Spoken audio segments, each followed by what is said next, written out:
Well, hello there. Welcome to the February Mini-Masterclass. Emotional consistency and cognitive clarity. I want to just take a breath, right? Let's slow it down. Get out of our hurried state. And just kind of let this moment sink in as we prepare for the next, 20 minutes or so. What I see and what I've seen over the years is that most people think they need more focus, more discipline, more motivation, more willpower. And most of the people who believe that are already some of the most disciplined people in the room, right? They're showing up, they're functioning, they're handling the responsibilities, they're carrying the weight. So when they tell themselves, I just need to try harder, what they're really doing is misdiagnosing their problem. Because what's missing for them is an effort. What's missing is stability. And that matters. Because clarity does not come from intensity. It doesn't come from a pressure to perform. It doesn't come from white knuckling your way through just another week. Clarity comes from creating a system that isn't constantly under strain and duress. And if your system is overloaded, clarity is naturally going to feel temporarily at best, like something you briefly touch and then lose again. So that's why February, this month, matters so much, because it's all about emotional consistency and cognitive clarity. Okay, not as personality traits, not as things you're either born with or not, but as trainable states. And here's a line I want you to really hear, okay? The fastest way to lose your clarity is to keep demanding it from an exhausted system. Now, when someone says, I can't focus, I almost never hear a focus problem. What I hear is cognitive overload. And cognitive overload, right, doesn't feel dramatic at first. It feels very subtle. It feels normal. It shows up as unresolved decisions that you keep looping back to, emotional labor that you're quietly holding for others, mental tracking, appointments, conversations, expectations, next steps, and no consistent recovery rhythm anywhere in the week. So your mind doesn't shut down. It stays on all the time. Your mind isn't unfocused, it's busy. And this is the distinction that most people miss. Your focus doesn't disappear. It gets occupied. It gets occupied by what hasn't been resolved, occupied by what hasn't been processed, occupied by what keeps asking for attention. And when that mental load stays high for too long, something else happens. Your emotional tolerance drops. Small things feel disproportionately heavy.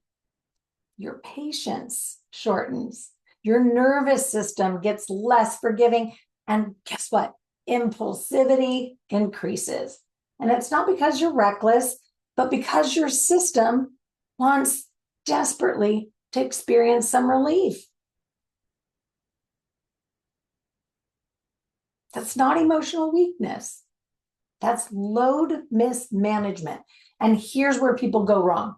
They try to think their way out of their system problem. So they push more, they double down, they add another strategy. But clarity doesn't respond to that kind of pressure. It responds to relief. So let's clear something up.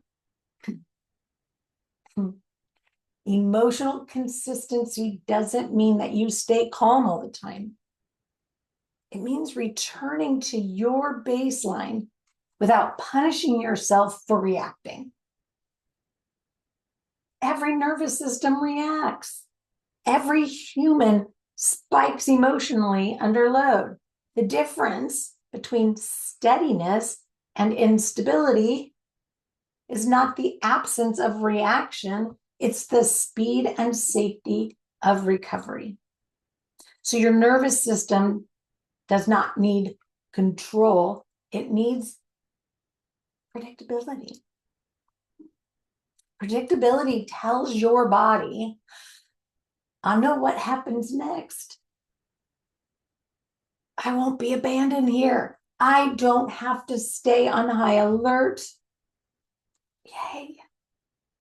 And predictability doesn't come from willpower. Right? That willpower everybody loves to hold on to, right? It doesn't come from that. It comes from your rhythm.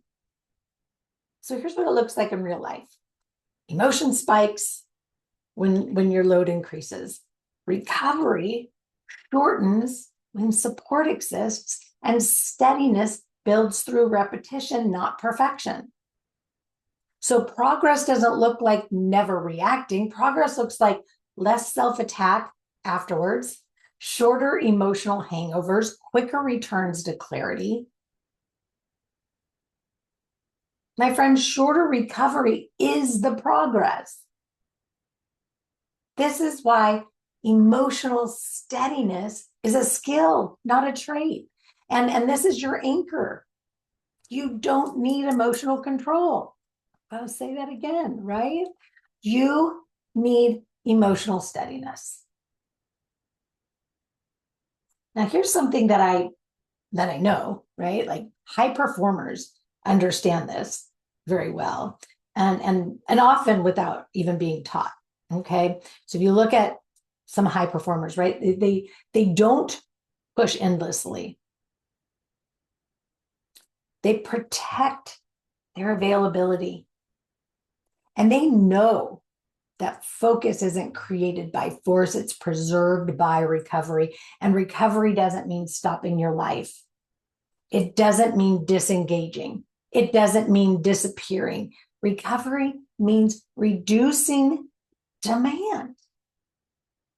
That might look like for you fewer decisions late in the day, emotional boundaries around certain conversations, shorter works sprints, right? With intentional downshifts, right? Shorten your time blocking, stopping before depletion instead of after the collapse. When recovery is postponed long enough, clarity collapses. And people often label that collapse as laziness, loss of discipline, failure. But the truth is that fatigue is not a character flaw. We've got to quit beating ourselves up about it. It's a signal. It's data for you. And once you start responding to signals instead of overriding them, clarity becomes something you can rely on, not have to continuously chase.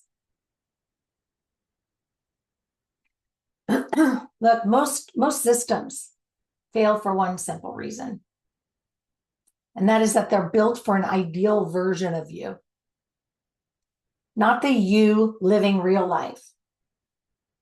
Real life includes fluctuating energy, emotional demand, interruptions, cognitive load that changes day by day. And if a system can't hold you there, it won't hold at all. So the shift is this. Stop asking, how do I make myself do this? And start asking, what would support me here? Because consistency isn't something that you demand, it's something you design. And when your design replaces force, right, that steadiness becomes accessible even under pressure. So look, my friend, let's make February not about fixing yourself. Let's make February about stabilizing how you function. When emotional steadiness increases, clarity returns. When clarity is protected, consistency becomes possible. This is the work we do inside the Insight and Impact Focus Group. Right? It's not surface level mindset work, not motivational hype, but real life emotional performance, lived, practiced, and supported. So if you're not already in our group, and if you're ready to stop performing your survival and start operating with clarity and steadiness, book a consult. Let's see if this level of work is right for you. It's not for everybody. Clarity isn't forced, my friend. It's stabilized.